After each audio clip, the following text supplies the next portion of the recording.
I thank you for coming. I am Vassar of Clan Vasea, steward of the Star Palace. Her Highness is currently not available, but I will relay your coming arrival to her. She should be back by the time you reach the palace. I will send your pilots the landing instructions and see that shuttles are prepared for you. I wish you a safe remaining flight. Thank you, Right. Crendel interrupted herself and ended the call before she could say, you too. With the final words of the short speech spoken, the Star Hall fell quiet. Silgvani felt incredible relief as she and Nadine exchanged their coded words of reconciliation. She wasn't sure why the small alien had chosen this place to do so, but right now she didn't care. For a short moment, her mind once again wandered back the night she had almost died. How just before it happened, Nadine stated that the princess had become like a big sister to her. I guess that also works with her analogy. Sisters might not always see eye to eye, but won't let it tear them apart. Nadine's unplanned change of course during her speech had been quite the surprise, but it wouldn't be the only one today. Despite how detailed their plans for the day were, there were some details Silgvani had intentionally not told the human. Right now it was time for the first of these surprises. This particular one, the princess had considered skipping after their falling out, but now she no longer had a reason to hold back. Demonstratively slow, she raised her two healthy hands before quickly bringing them together. A clacking sound echoed through the quiet hall as the soft shells of her palms collided. This, dear lords and ladies, was what's called a clap. In human culture, doing so rapidly in succession is meant to show admiration, congratulation, or cheer. When performed by a group, it becomes a ritual of acclamation known as applause. From the corner of her eye, she could see Nadine look at her in disbelief. Now she almost lamented the fact that she couldn't smile like the human would have undoubtedly done had their roles been reversed. Our two cultures might have only started to meet, but if the deeds previously listed do not warrant this applause, I don't know what does. So, dear lords and ladies, in the name of the aforementioned friendship, let us partake in this revered ritual together and honor Lady Nadine's actions. She clapped again, careful not to hurt herself while doing so. The audience was hesitant at first, but surely one after the other joined, until the entire Star Hall was applauding. Silvani wasn't surprised that they all partook, considering why they were here in the first place. Still, she didn't miss Nadine's face becoming notably redder. Eventually, she stopped clapping, and the rest followed suit. Now then, as announced, we will depart to sites of the gifts. When their shuttle took off, Nadine deflated in her seat, making Silvani suppress a chuckle. She had prepared a separate shuttle for the small alien, but it wasn't needed now as Nadine had elected to fly with her. The applause was a cheap shot, Nadine grumbled, still looking a bit embarrassed. Well, in all fairness, you started it. Ha, guess I did. Shit. Sil, I'm not saying it's all water under the bridge because that would be a lie, but I also didn't react all that great. So how about this? Let's do our best to enjoy the day, and once it's over, we tackle the situation like adults. The princess nodded. Sounds good to me, and I certainly hope you will enjoy yourself. This is your day after all. Don't you dare make this a national holiday, or planetary. What's the right word here? Don't worry, I won't, she laughed. No guarantee about my parents, though. Anyway, seems like our trick didn't thin the crowd as much as we had hoped. The house was first, right? Let's hope it'll become less when we go to the harbor. The flight wasn't far. Nadine had purposefully picked an estate that was close. The duo exited and waited patiently as shuttle after shuttle landed, spilling all the nobles onto the area. Despite being in the open, it felt quite cramped now. From here on out, whenever you visit our planet, this house shall be a home to you. It is fully staffed, and the surrounding land is yours to rule. Silvani then grabbed the door handle. It was time for the second surprise. Opening the door, she revealed two lines of servants bowing, and behind them in the center of the entrance hall, there it stood. She hadn't yet seen how it looked installed, hoping it would be good, and thankfully it did.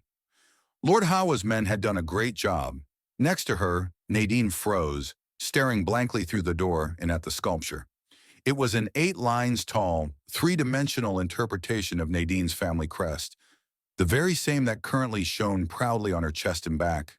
Deciding to give her a bit more time to process, Silvani kept talking about the house, the history of the surrounding lands, and some relevant lineages, all things that didn't really matter and were mostly a formality.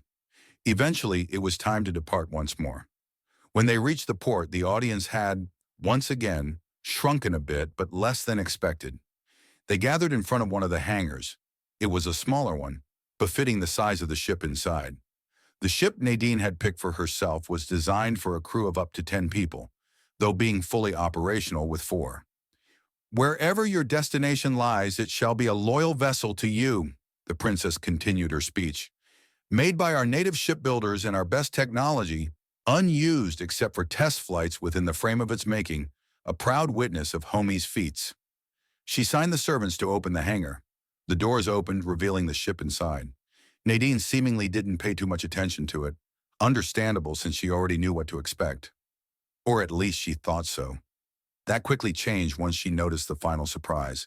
Her family crest painted in bright colors, one on each side of the ship. Again, Sil," Nadine whispered quietly. You didn't need to." "No, but I wanted to." It seemed like she had once again left the alien at a loss for words, so she continued her speech to give her more time, before the nobles inevitably would try their shots.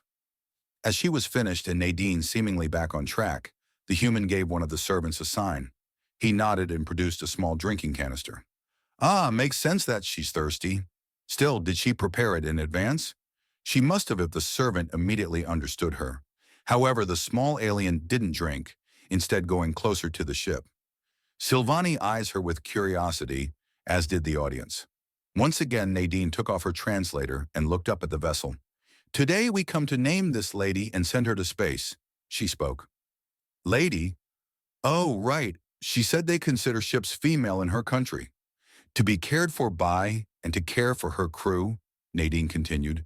"I asked the sailors of old, the first pioneers of the stars, and Mood of the cosmos to help her through her passages and allow her to return with her crew safely, and to help me with my search."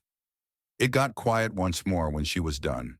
Silvani was about to take the word again to make sure everything now would go in an orderly fashion, when Nadine suddenly raised her arm holding the canister. The princess cocked her head in confusion, a movement mirrored by many in the crowd.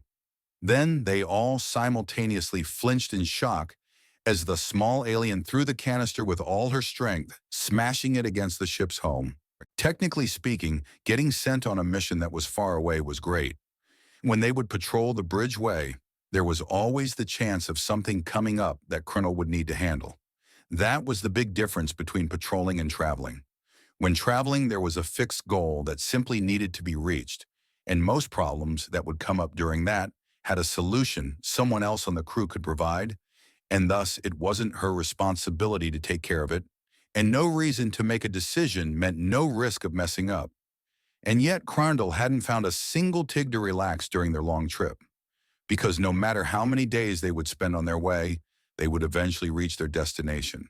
A thought the hunter's captain was unable to push away even once. Just how in the world did they expect her to do this? She could barely speak to her superiors without fumbling, and now she would converse with foreign royalty.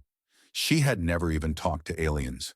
Sure, she had seen the ships when they were out on patrol duty, but on the rare occasions these ships would contact them, it would be about something the operators could handle on their own. And now she was basically representing her planet in an unprecedented occurrence. How could that not go wrong? What was she even supposed to say when they would meet? She had never seen anyone else do that. She had no reference. Throughout the entire flight, she had frantically searched through all the databanks available to her, but she hadn't found a single recording of a dialogue that fit what she needed. Just then, Crandall's personal console beeped, making her freeze up.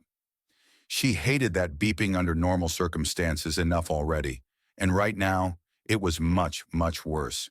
It beeped again. With a shaking finger, she accepted the call. "Yes?